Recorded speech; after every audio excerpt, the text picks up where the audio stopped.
আচ্ছা, আমরা এখন ইমেজ সম্পর্কে একটু দেখব। সাপোজ আমরা গুগল থেকে আগে একটা ইমেজ নিই।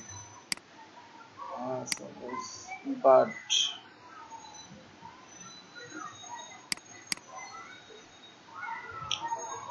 যে কোনো একটা ইমেজ নিই, ঠিক আছে? ছোটখাটো ইমেজ দরকার, এটা নিই। সেভ ইমেজ করলাম, করার পরে আমাদের বুটস্ট্র্যাপ ফাইলের মধ্যে ইমেজটা আমি রাখছি। ওকে, আমাদের ইমেজটা ডাউনলোড হয়েছে। আচ্ছা, এখন ইমেজের নাম হচ্ছে index.jpg। আমি নামটা কপি করলাম। কপি করার পরে আমরা সাধারণভাবে যে ইমেজ নিয়ে আসি, ঠিক আছে, আমরা ইমেজ নিয়ে আসি কিভাবে? আইএমজি ট্যাগের মাধ্যমে। আইএমজি, তাই না? ওকে, এখন ইমেজ সোর্সের মধ্যে ইমেজের নামটা আমি দিয়ে দিলাম। এখন দেখি যে আমাদের ইমেজটা আসছে কিনা। এই যে দেখেন ইমেজটা আসছে, তাই না?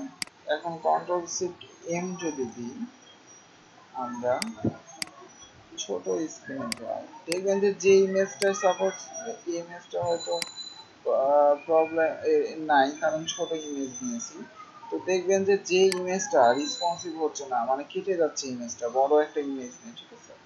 এই জায়গায় জাস্ট একটা ক্লাস ইউজ করবেন, ইমেজের একটা ক্লাস ইউজ করবেন।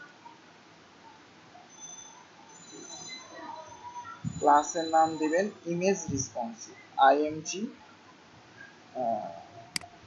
একটু আমি ক্লাসের নামটা দেখি, এই যে আইএমজি রেসপন্সিভ, ঠিক আছে? আইএমজি রেসপন্সিভ ক্লাসের নাম কিন্তু হুবহু এটাই থাকা লাগবে।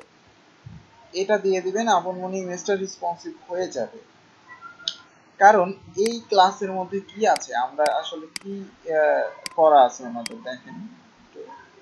আইএমজি রেসপন্সিভ এর মধ্যে কি করা আছে, এই যে দেখেন ডিসপ্লে ব্লক ম্যাক্স উইথ দেওয়া আছে, হাইট অটো করা আছে। আমরা যে কোনো জিনিসের যদি একটা হাইট দিই এই ইমেজে, তাহলে সেটা কিন্তু রেসপন্সিভ হয় না, সুতরাং হাইট অটো করা আছে, যার কারণে অটোমেটিক্যালি এটা রেসপন্সিভ হয়ে যাবে যদি আমাদের বড় ইমেজ হয়, ঠিক আছে? এটা আপনারা ট্রাই করে দেখবেন, দেখবেন যে ইমেজটা ফেটে যাচ্ছে সেখানে জাস্ট মানে কেটে যাচ্ছে, সেই ইমেজটার উপরে জাস্ট ইমেজ রেসপন্সিভ ক্লাসটা ইউজ করবেন, তাহলে হবে। এখন আমরা যদি আরেকটু নিচে এসে যদি ইমেজ রাউন্ড নামের একটা ক্লাস ইউজ করি, বা ইমেজ সার্কেল নামের একটা ক্লাস ইউজ করি, দেখেন এখানে ইমেজ রেসপন্সিভ থাকলো, ইমেজ সার্কেল দিলাম আমি, এই ইমেজটা রিলোড করলাম, দেখেন সেটা কিন্তু সার্কেল হয়ে গেছে। ইমেজটা আমার ব্যাকগ্রাউন্ডের জন্য বোঝা যাচ্ছে না, এই যে গোল হয়ে গেছে ইমেজটা, সার্কেল আকারে ইমেজটাকে নিয়ে নেবে, ঠিক আছে? ইমেজটা জাস্ট কেটে গেছে, কারণ হচ্ছে সে গোল করে ফেলবে, সার্কেল আকারে। এই যে দেখেন বর্ডার রেডিয়াস 50% করে ফেলছে, মানে 50% সে বর্ডার। আমি যদি এটা কেটে দিয়ে আবার আগের মতো হয়ে যাবে, ঠিক আছে? সার্কেল আকারে দেখাচ্ছে। আচ্ছা, সার্কেলটা বোঝানোর জন্য আমি এই যে এরকম গোল হয়ে যাবে আর কি একটা ইমেজ। আপনি যদি এই যে রাউন্ড করতে যান, ইমেজ রাউন্ড, তাহলে এরকম হবে, ঠিক আছে? ইমেজ থাম্বনেল করতে চাইলে এরকম বর্ডারের মতো হবে। এই তিনটা ক্লাস অনেক ইম্পর্টেন্ট ইমেজ ঠিক করার জন্য।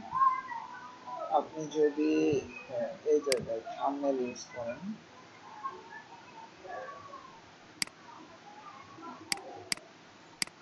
এই যে দেখেন বর্ডার সহকারী ইমেজের মধ্যে নিয়ে নিয়েছে সে, ঠিক আছে? ইমেজ থাম্বনেল, তো তিনটা আমরা এভাবে ইউজ করতে পারি।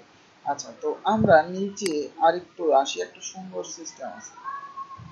আচ্ছা, ইমেজের আরেকটু সুন্দর সিস্টেমটা অন্য জায়গায় মনে হয়, ওটা আমরা দেখতেছি। আপাতত এই তিনটা তাহলে মনে রাখেন এখানে, যে image round, image circle, image thumbnail, এই তিনটা বসালে এরকম হবে। আর ইমেজ রেসপন্সিভ এই কথাটা বসাইলে রেসপন্সিভ হয়ে যাবে, ঠিক আছে? রেসপন্সিভ হয়ে যাবে।